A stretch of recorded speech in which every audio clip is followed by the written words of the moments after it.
Do you ever notice how easily you offer kindness to others, but struggle to do the same for yourself? Maybe your inner voice sounds more like a critic than a friend. You should have done better. Why can't you get over this? What if healing didn't come from pushing harder, but from learning to treat yourself like someone you care about? Welcome to Mind Made Clear, where mental health meets clarity. We believe therapy should feel less like a mystery and more like a map. Many people begin therapy unsure of what to expect or what kind of approach will actually help. CBT, ACT, EFT, or EMDR. Don't know the difference? You are not alone. So if you're asking, what kind of therapy is right for me? Let's find your fit together. Today we're exploring compassion-focused therapy, or CFT, an approach that helps you replace self-criticism with courage, care, and warmth. Fasten your seatbelts, set your seat to upright position, get ready for takeoff to mind clarity. What is it? CFT was developed by British psychologist Dr. Paul Gilbert in the early 2000s. It combines neuroscience, evolutionary psychology, and mindfulness to help people who experience deep self-criticism, shame, or anxiety. CFT teaches that our brains evolved with three emotion systems. The threat system, focused on survival, triggering fear and self-criticism. The drive system, motivating us to achieve and acquire. The soothing system, helping us feel safe, calm, and connected.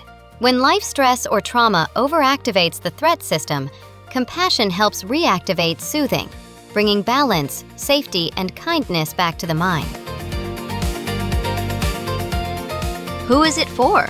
CFT is especially helpful for people who feel harsh toward themselves. People who say things internally they'd never say to a friend. It's also used for those struggling with shame, trauma, body image, perfectionism, or low self-worth. If you've ever thought, I know logically I'm doing fine, but I can't feel it, CFT bridges that gap, not by more logic, but by warmth. It helps you build a compassionate inner voice strong enough to calm your fears and guide your emotions. How does a session look like? A compassion-focused therapy session feels calm, gentle, and grounding. Your therapist might guide you through soothing rhythm breathing, imagery, or reflections on your internal critic. You might explore what your self-critical voice says and where it comes from, how that voice tries to protect you, even if it hurts you, what a compassionate response might sound like instead.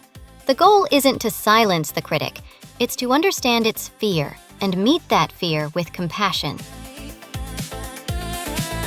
How does the process look like? CFT unfolds through practice, not perfection. You'll gradually train your mind to activate compassion, just like strengthening a muscle.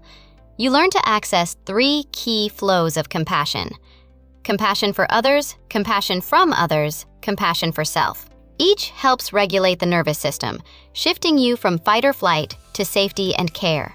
Over time, this rebalances the brain's emotional systems, teaching your body and mind that it's okay to feel safe again. Let's return to Rohan, the same client we followed through other therapy approaches. Despite years of self-work, Rohan still struggles with a sharp inner critic.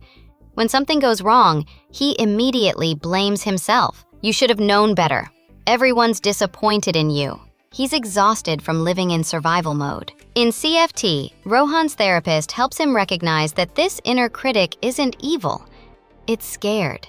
It developed to protect him from rejection, failure, or shame. They imagine the critic as a younger version of Rohan, one who learned that being perfect was the only way to stay safe. The therapist guides Rohan through compassionate imagery, asking him to picture a kind, wise version of himself. Steady, warm, calm. This compassionate self speaks gently to the critic. I know you're trying to protect me, but I'm safe now. You can rest. For the first time, Rohan feels a quiet sense of relief, not from avoiding pain, but from meeting it with care. Over time, Rohan notices a shift. The inner critic still appears, but it's softer. When he makes a mistake, he takes a breath and says, "It's okay, I'm learning."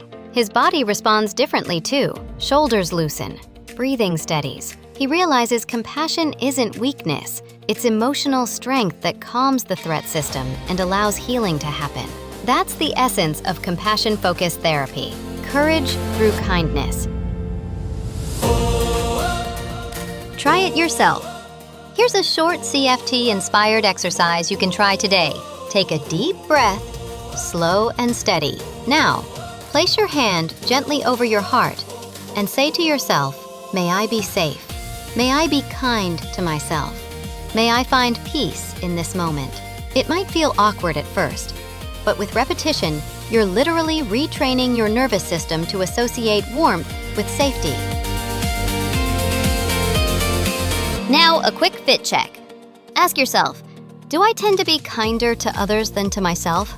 Do I struggle with shame, guilt, or perfectionism? Would I benefit from a softer, more caring inner dialogue? If you said yes, compassion-focused therapy might be your fit, especially if you want healing that starts with gentleness, not pressure.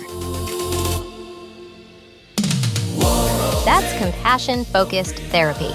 Gentle, evidence-based, and deeply transformative. It reminds us that self-criticism doesn't build strength. Compassion does. And when you learn to treat yourself with care, your whole emotional system begins to heal. If this approach resonates with you, share your thoughts in the comments. Does CFT feel like your fit? And which therapy would you like us to explore next?